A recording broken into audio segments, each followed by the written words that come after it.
안녕하십니까. 인문학연구소 인연입니다.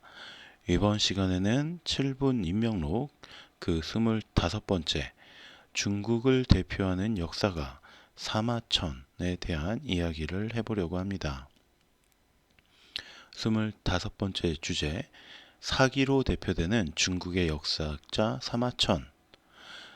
지난 7분 인명록에서는 우리나라 고대사 연구의 귀중한 자료라고 할 수 있는 삼국사기의 저자 이련에 대해서 살펴보았습니다. 그래서 이번 시간에는 중국의 고대사를 연구하는 데 가장 핵심 자료가 되는 사기의 저자 사마천에 대해서 이야기를 해볼까 합니다. 1. 중국 역사서 중 최고로 손꼽히는 사기. 중국의 경우 아주 오랜 기간 동안 수많은 나라들이 흥망성쇠를 거듭했기 때문에 그만큼 역사서도 엄청나게 많이 있습니다. 그 중에서도 유독 24사라고 불리는 역사서가 중국을 대표하는 것들로 손을 꼽히는데 그것은 다음과 같습니다. 자, 먼저 오늘 이야기할 사기 총 130편으로 이루어져 있고요. 한서, 또 후한서, 삼국지, 진서, 송서, 남제서, 양서, 진서, 위서, 북제서, 주서, 수서, 남사, 북사, 구당서, 신당서, 구오대사, 신오대사, 송사, 요사, 금사, 원사, 명사 등이 있습니다. 그러나 이 수많은 역사서 중에도 백미로 꼽히는 역사서가 바로 사기인데요. 중국의 역사서 중에서 가장 오래된 역사서이자 유일한 통사, 그러니까 시대를 한정하지 않고 전 시대와 전 지역에 걸쳐서 역사적 줄거리를 서술하는 역사 기술의 양식 때문입니다. 사마천은 그야말로 상고 시대의 황제부터 한무제 태초 연간의 중국과 그 주변 민족의 역사를 포괄해서 저술했습니다. 단 한 사람이 이렇게 방대한 기간을 다룬 역사서를 쓴 사례는 전 세계를 통틀어 보아도 매우 드문 케이스입니다. 그는 스스로 이렇게 밝힙니다. 나는 황제로부터 태초에 이르기까지의 사실을 서술하였으니 이는 모두 130편이다. 사기라는 이름 자체는 한나라 사람들이 사마천의 사기 이전에 쓰이던 역사를 부르던 명칭이었습니다. 사마천의 사기의 본래 이름은 태사공서로 후한말에 태사공기로 바뀌었다가 이후 사람들이 사기라고 줄여서 사용하기 시작했습니다. 사기는 방대한 기간을 다룬 것에 비해 그 분량이 많지는 않습니다. 현재 출간되는 사기의 번역본은 6권 정도의 분량인데 24사 중 가장 많은 분량을 차지하고 있는 송사의 4분의 1 수준입니다. 하지만 사마천이 사기를 집필할 당시에는 체륜이 종이를 발명하기 전이었기 때문에 분량이 적을 수밖에 없었다라는 점을 이해해야 돼요. 그러니까 종이가 아니라 죽간 같은 데 썼다는 얘기죠. 기록 자체를. 그러면 당연히 종이에 쓰는 것보다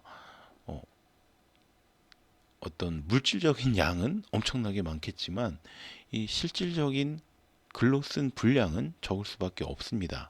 게다가 사기는 다른 사람들과 공저가 아닌 사마천이 홀로 쓴 기록물이라는 점도 우리가 기억을 해야 할 부분입니다.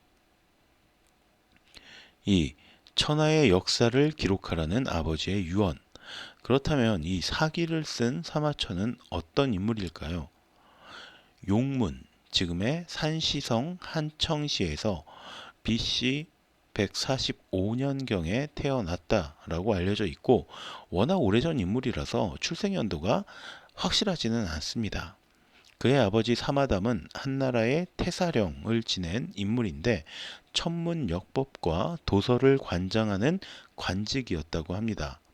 사마담은 사마담은 아들이 어릴 때부터 고전 문헌을 구해서 읽도록 가르쳤고 사마천은 자연스럽게 고전과 고대사에 많은 지식을 갖게 되었습니다.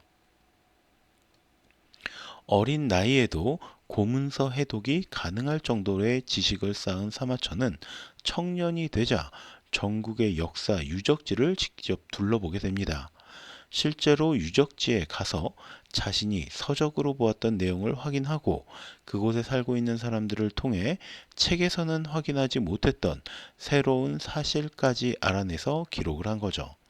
이후 낭중 황제의 시종 벼슬을 하게 된 그는 한무제를 수행해서 강남과 산둥, 허난 등의 지방을 돌아다녔고 이 역시도 훗날 그가 사기를 집필하는 데 도움이 되었습니다.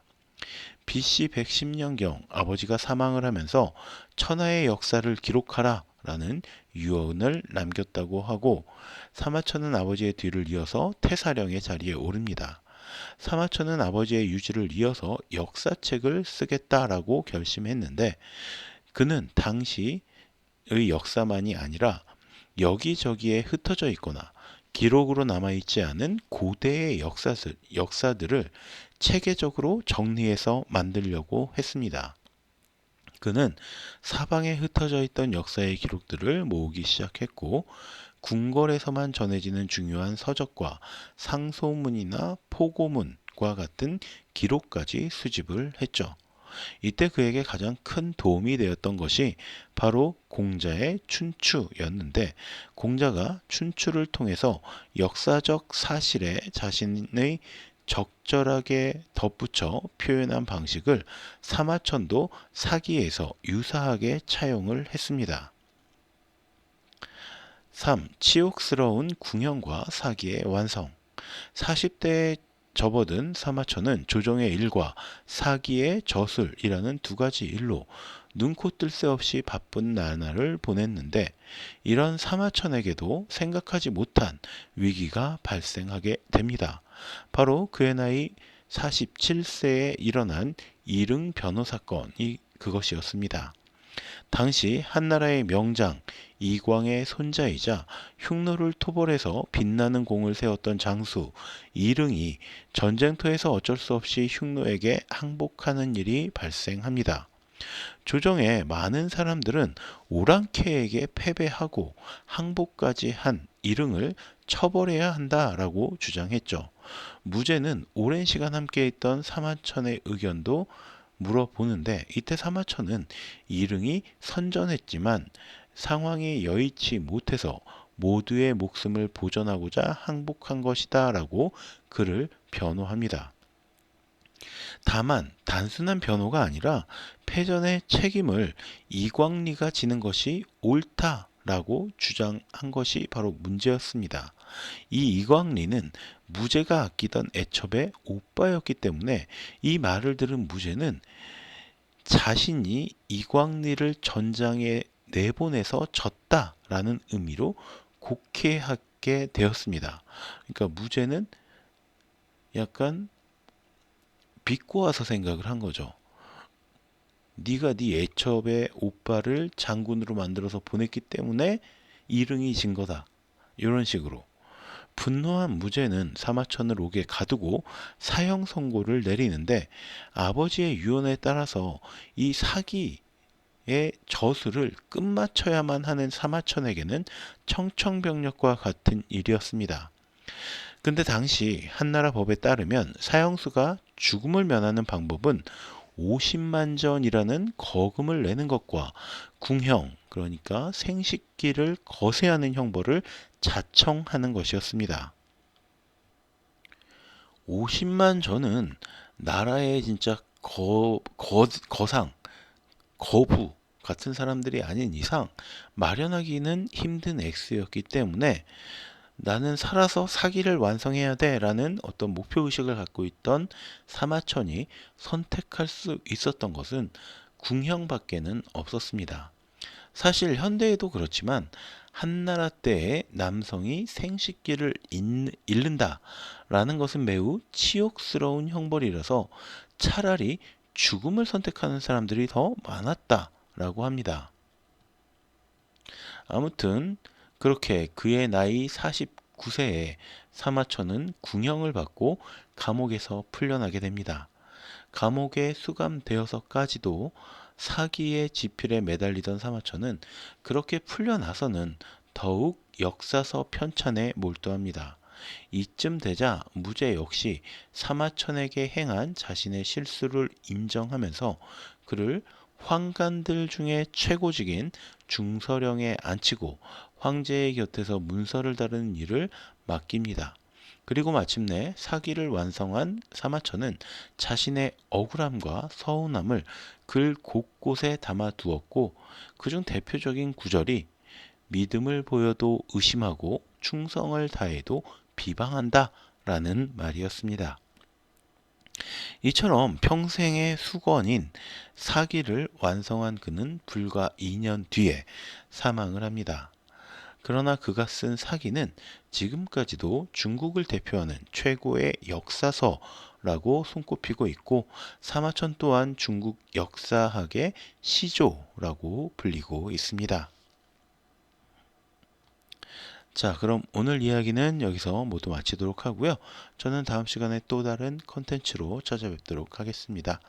오늘 제가 들려드린 이야기가 여러분의 흥미와 호기심을 조금이라도 만족시켜 드렸다면 구독과 좋아요도 부탁드리겠습니다. 감사합니다.